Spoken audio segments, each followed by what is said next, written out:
Hey, good afternoon, everyone. Good evening. How are you guys doing? We wanted to just come to you tonight.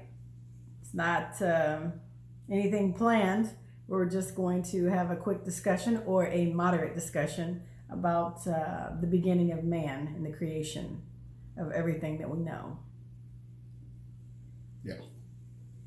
So I was reading Genesis chapter 1.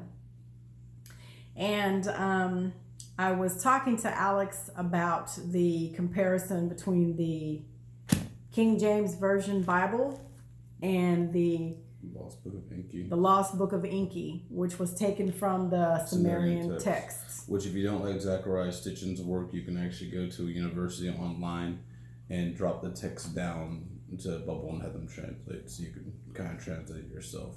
Yeah. See what it's saying. It'll be UCLA. I can link that in the comments section below on this video so that you all can go out there and translate the tablets for yourself.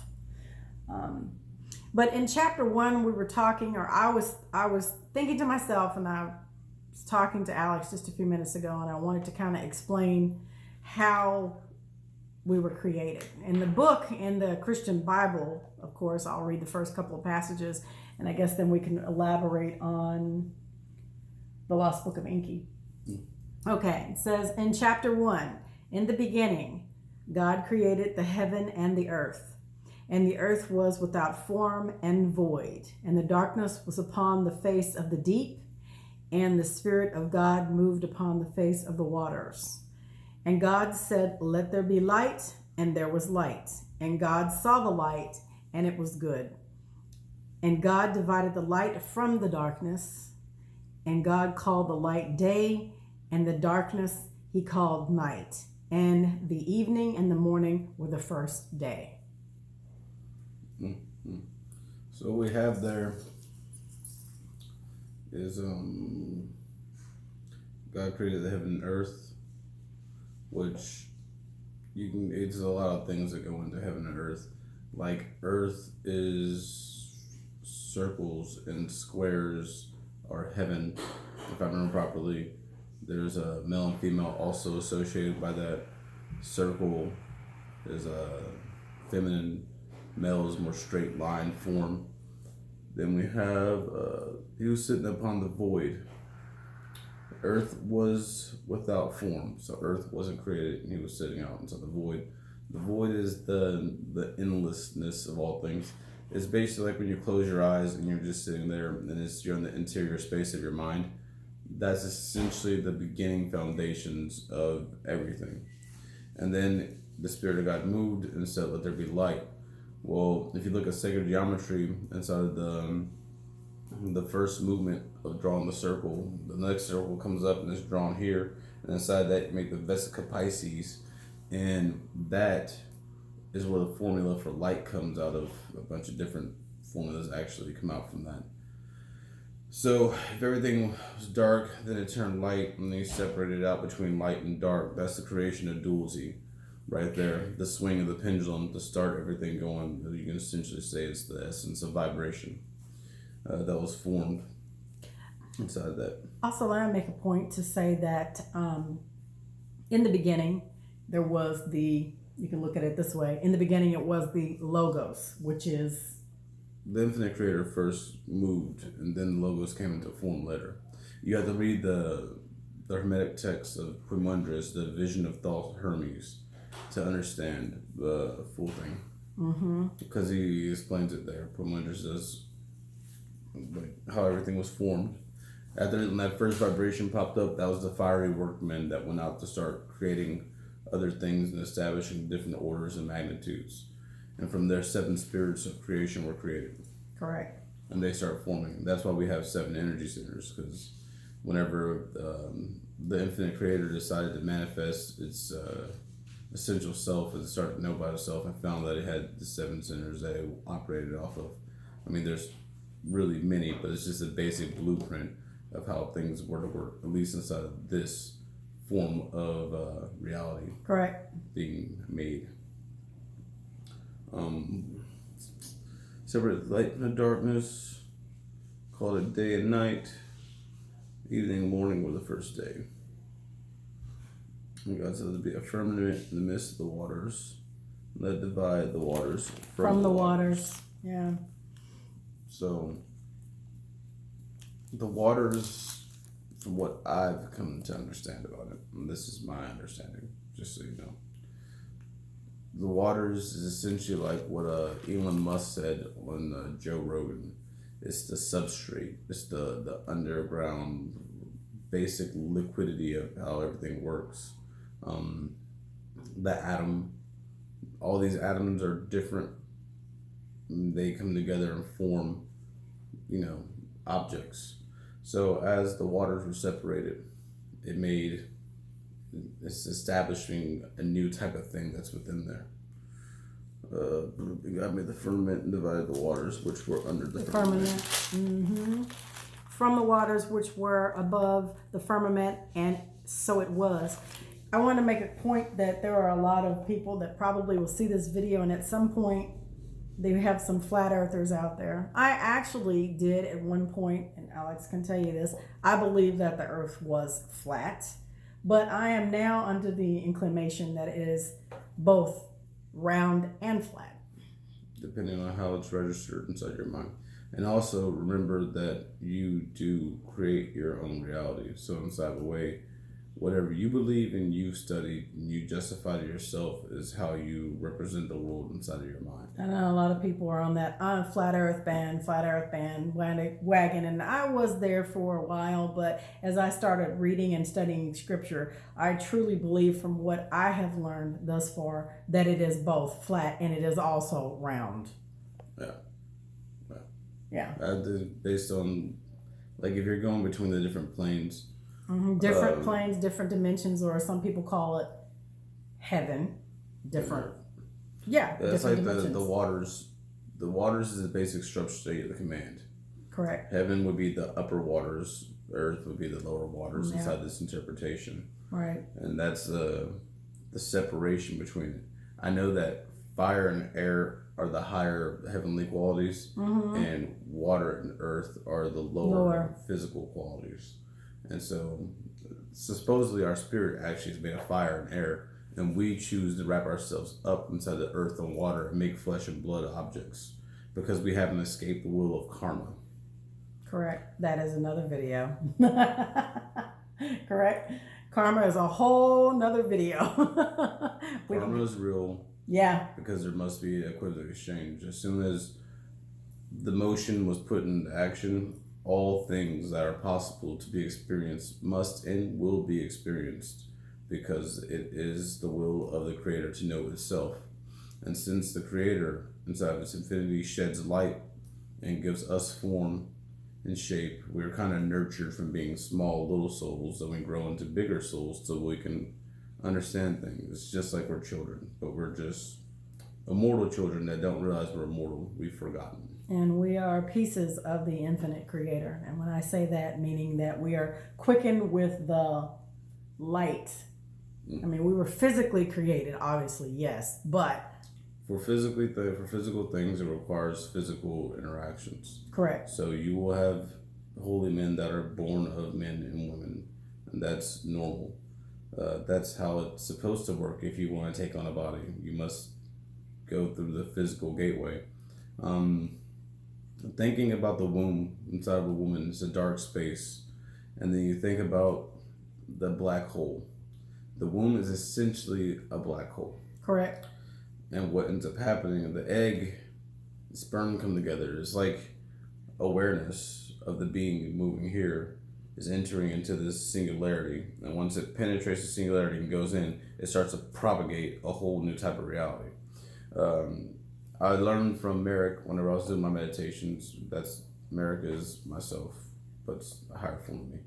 Anyways, I learned from him that just because the Big Bang happened doesn't mean you escape the singularity. Technically, we're still within the singularity, if that makes sense. Everything's expanding within. That's where the infinity comes from. That's why it perplexes scientists, because every black hole everywhere is linked with infinity. So it's infinite intelligence, infinite creation, infinite everything that's possible to happen through that. And depending on how you build your mind and understand the creation that you live in, you can tap into various things. I know this sounds like it's a lot, and it is, but in itself, there are several aspects to the Christian Bible. And when you start to read and research and also lay in some of the other ancient texts, it does make sense after a while. I know that, we were taught not to look at other texts, that they aren't correct, they aren't true, and that we should follow one true belief and follow the word of God and follow the word of Yeshua. I do agree to that extent that we do need to research the text, and we do need to live according to the ancient scriptures. But I also think that you need to research and read more for yourself. Instead of having someone teach you, you need to take the time out to study yourself approved, or study thyself approved. And take even more time to sit back and reflect upon things. And not even, there's a point where you get inside thought where you don't think, and you can just kind of see everything coming together. And it flows. The only reason why a person would not want you to accumulate more knowledge is to keep you in the dark about what's really going on. The less things that you understand, the less aware you are, the less control you have over your life, and the more you work on subconscious programming that has been put there since you were a kid. As an adult, your mission / goal is to remove the blinders that were put on you on purpose, the strict thing. There's only one infinite creator, and all people sing praise to it.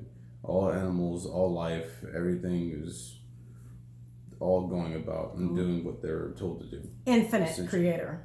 Infinite creator. Yeah. It is neither male nor female. It's just as the times are coming around and the ego of man gets involved in self-holy texts, they start to push the masculine doctrine. But the word Elohim would be meant male and female correct. At the same time. So it's neither male or female. And that's also why I'm like, I don't understand why people are confused by their bodies. But that's another conversation. Right. And I think too, once you read the Christian Bible cover to cover and you study the text, in my mind, I wanted to learn more. So I picked up other texts, and he and I started talking about it, and he led me to another text. And so when you start understanding, you thirst for more knowledge. And when you ask the Creator to open your eyes and to give you that understanding, with that understanding, it comes much pain. Much pain and a burden, actually, I guess. Yeah. You'll suffer because you have cognitive dissonance from what you were taught. Yeah. It'll cause a separation inside yourself, and then you'll start to question a lot of things. Yeah. But as is, you've gone through these processes before with various applications inside your life. Yeah. And so it will be no different for one seeking to come into the spiritual awareness, especially inside today's day and age, whenever we're going to have a bunch of false prophets walking around here pretty soon talking about you, Kanye. It's going to be a problem. Yeah. And it's going to really come down to yourself. It's always been about yourself. You don't have to listen to me. This is how I understand things.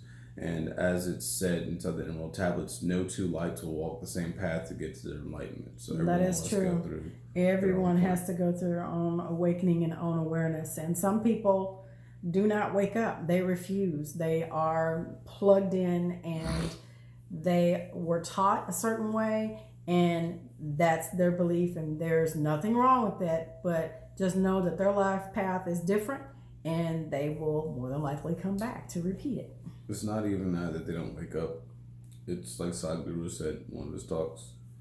You sit there and you're laying in bed, and like the wife hears a noise, and she's like, "Hey, are you awake?" And the husband's like, "No." No, I'm not awake. And it's like, I hear a noise, whatever. And then like eventually with enough nagging, the dude will get up and go check out the noise. Yeah. Typically. But yeah, they pretend to be asleep. If a person's like asleep and you just like jolt them awake and like they have to start moving, then they're awake. But usually, whenever someone's waking up or they're like laying there, they're awake, but they're not awake. You get what I'm saying? They're still asleep. They're pretending to be awake because they don't want to wake up. And I can understand that. I like naps. I like naps a lot. But some people don't want to face reality. They don't want to. They know something is wrong, and they know there's something off with the teachings, and I'm not even gonna say off. They question it because it doesn't make sense. I mean, when you start asking questions, we are taught not to question what this book says, and I say you need to read it, question it, make notes, pick up the ancient texts from the Cuneiform tablets from Sumer, and read those stories, because we are taught that that those texts are not right. They're wrong. They're myths. They're not myths. It's the same story, but those texts are much older than the Christian Bible, which, by the way, was Greek. It was translation from the Hellenistic Greeks, I think. Yeah. You have to understand that the book that you have was cherry picked. People decided what information you should know. Yeah. And then when you go read the other stuff, it's like this crazily seeming spiritual stuff where it's like, oh, you can do all these and I can see why they did that. They purposely left those scriptures out, because if you knew the power that you have inside yourself, they couldn't control you. You Yeah. gotta think about it. During that time, we were in the Kali Yuga. When this was formed, this is a relic from the Kali Yuga. So explain what the Kali Yuga is really quickly for people, because they're not going to understand that. All right. Very quickly. We have this thing called the precession of the equinox. We travel around, going closer to the galactic center and getting away from the galactic center. We always think about the way our solar system moves and all the patterns it makes. Correct. The solar system itself is moving through space-time, doing things. So as it's on its orbit, as we go to the Bronze Age, Silver Age, Gold Age. Catastrophe happens because we get close to the other side. Electromagnetism resets it. Then we start falling in consciousness. So we go from the rest of the Gold Age down to the Silver Age, down to the Bronze Age, to the Dark Age. And the Dark Age is where a lot of war and bloodshed takes place. Sir Yekoswar redid the calculations, and he figured it's about a 24,000 year cycle, with the Kali Yuga lasting for like maybe 2,000, and then the next one comes about. That one's Dwapara lasts for like 4,000 years. Then it's 8,000 years, and then it's like 12 or something. They have like every Yuga increases how long it lasts, and Kali Yuga is the shortest one. So that's the quick interpretation. We were coming out of the Dark Ages. We were in the Dark Ages. We actually didn't get out of Kali Yuga fully until 2012. There's a 300 overlay Sandus period between the two Yugas they're transitioning. So as soon as we got fully out of there, if you notice in 2012, that's whenever everyone's mental virtue increased from 25% to 50%. This is also why we're seeing a bunch of social upheaval and raising in consciousness and people feeling all these different things. It's like going through amnesia. 2012 was also the end of the Mayan calendar, or the cycle count, I guess. Yeah. And that makes sense why. Yeah. We were taught, oh, it's going to be the end of the world, da da da da. No, it's the end of a cycle. Well, technically, it was the end of the world, that world. Yeah. And also, they did activate CERN on that same day, which some people theorize destroyed our original universe, and some people got overlaid into this place, which is almost exactly the same, but some things are different, like the spelling of J.C. Penney's and the Bernstein Bears. The Mandela effect comes from. Yeah. That's a theory, but who knows? You know. CERN is real. That'll be another topic. They're definitely doing some stuff there. Yeah, you need to go on YouTube and also Google. The Gothard Tunnel opening ceremony. Gothard Tunnel. Yeah, go watch that and you'll know. You're going to be like, what the heck is that? Got some flying owl people. What are they doing? Who are they calling on? They're doing rituals and stuff. Lower dimensional well, they're looking for lower dimensional beings. They are. They are paying homage to these beings. Yeah. That's another video. Where you think magic isn't real because you don't see it, that's the brainwashing being put in place. That is correct. As long as you think it's not real, guess what? You can't access it. Once you figure out that it is real, now you have a whole new world available to you. And one last thought: be careful what you say and what you put out there. Alex has had to remind me this many times. Just like when you do a journal or you spelling is also a form of magic. So you need to be careful what you say and how you say it, because when you put it out there in the ether, you help to manifest it. I mean, already by your thought. Vibration, yeah. Your thought is a vibration, and you're influencing subtle fields around you that humans still don't understand quite well. So by putting out those vibrations, it's one thing. You're kind of like setting yourself up for it. But by speaking it, you fluctuate and bring things into existence. This is why I consider being taught English not a bad thing, because most people speak negatively on themselves, and if you're using something more like Sanskrit, which have more power behind the verbiage, you would potentially destroy yourself. So, in English, just for the tip of the day or thought of the day would be research the languages. English is actually one of the lowest forms, the weakest form that we've been taught. Yeah. And that's why it's propagated across the world. The dark ones, the royal family, notice how they were the ones that go out and do everything. The Queen of England, they had those long hats for their guards in the front. Mm-hmm. Can you guess who else has long hats? Oh, the Egyptians. Oh, the Catholic priests. What about those skulls they found, Mom, that has more brain matter? Yeah. And the brain sutures don't look like humans. No, they're not. I wonder why they don't have brains like humans or skulls like humans. The faces are similar. Like, could it be another species has infiltrated the planet, Mother? Yes, I think I did make a video on that. Well, an intro on that one. Yeah, but we'll get into that. But I guess for the most part, we wanted to talk about it's just the creation. We're just having a powwow about the creation. You know, where we're taking passages from, or we're talking about the Lost Book of Enki as well as the Christian Bible. So if you really want to get into like the creation from a spiritual level, you would look at Holy Sciences. The Holy Science, Sri Ekaswara, he does talk about, yes, the realms and the levels that are made. Also, because he talks about the 7 layers. Correct. And that's the 7 spirits that things are made of. You also want to get into Pumandras and Thoth's Tahuti. Well, we've got to take them slow. So just reading the first chapter in Genesis and then taking it from there, the first couple of chapters from Genesis, and we only read the first couple of verses, but you would be able to layer them and understand reading this as well as the ancient Sumerian texts. Like when God said, let the waters under the heaven be gathered together unto one place, and let them dry land appear. And so it was. That's the creation of the electromagnetic gravity. Yep. Gravity pulled together, and as it started pulling together, from the very energetic standpoint, everything's clashing together, and it starts forming solid matters and materials from the water, which is the substrate. The substrate is just all the atoms that are free flowing around.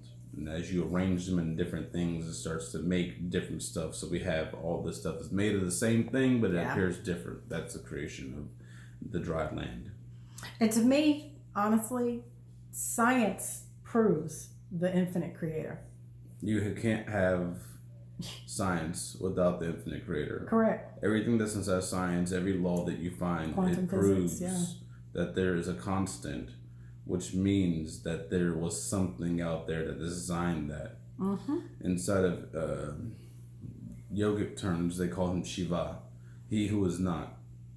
He is the omnipresent being that is there in the substrate. Even when nothing is in existence, it's still the awareness that's constantly aware. Correct. And then Vishnu is the Lord of the waters who sits upon the waters of infinity. And from Vishnu comes a Brahma. And Brahma is a creator that gives life and form to the waters and make the play happen. And that's how their trinity is layered. The same way as there is the Father, which is always there, and then comes the Holy Spirit, which is that's the feminine aspect. Yeah. And they say everything in creation is actually the feminine playing out in front of you. And then you have the Son, which is the Word, and the Word is vibration. That's logos. The logos, yeah. The logos brings about creation. So once again, they're mirrored together. It's just how you look at it once you come to understand it more. I know, and it could be quite confusing at first. Definitely, I know. Yeah. It takes time, and you do need to meditate and read on the meditate. And people say pray. I say meditate, but means same thing to me. Just differences, so that you'll be able to understand the scriptures and what you're reading. Correct? You'll develop your discernment. Yeah, it takes time for that. The actual discernment that you have. People preach about spiritual discernment, but they rarely use it. You'll feel it right here. You've always known this right here. It's in your heart. Yeah. When you were a little bitty kid, you knew. You know. But you've been covered up. There's no accident that you're seeing us and you're watching this video. You know. Yeah, there's just muck there that you have to undo. Yeah, exactly. That's pretty much it. Yeah, so we're not going to take up too much more time. We're right at almost 27 minutes, and we just wanted to come to you guys tonight and read a couple passages from Genesis to kind of explain how it all started. I know Alex was out this weekend at the Ren Fest, and I told him about the video that I posted a couple of days ago. And I know, many of you are probably questioning why I posted that, but at the end of the day, more is to come, and explanation will be given in detail. Don't worry, it's just the starting phases, Yeah. Before work gets started, you have to start somewhere. Exactly. So there's things that we put out there. Even I'm about to start on my own channel and do all the necessary facial things to truly show my Priest of Ashes form. But I'm just with Mom right now, hanging out. Yeah. Having a Mom little talk. and son. Exactly. Yeah, just a little talk. So. Exactly. So we just thought we'd film it and go from there. So you guys have a great evening. And until then, like I always say with every video ending, Rex Bear, remember Leap Project? Be the change you want to see. Yep. Until you're tired of the illusions, you'll keep on playing the game. Yeah, and not the truth. Good night, everybody. Bye. Bye.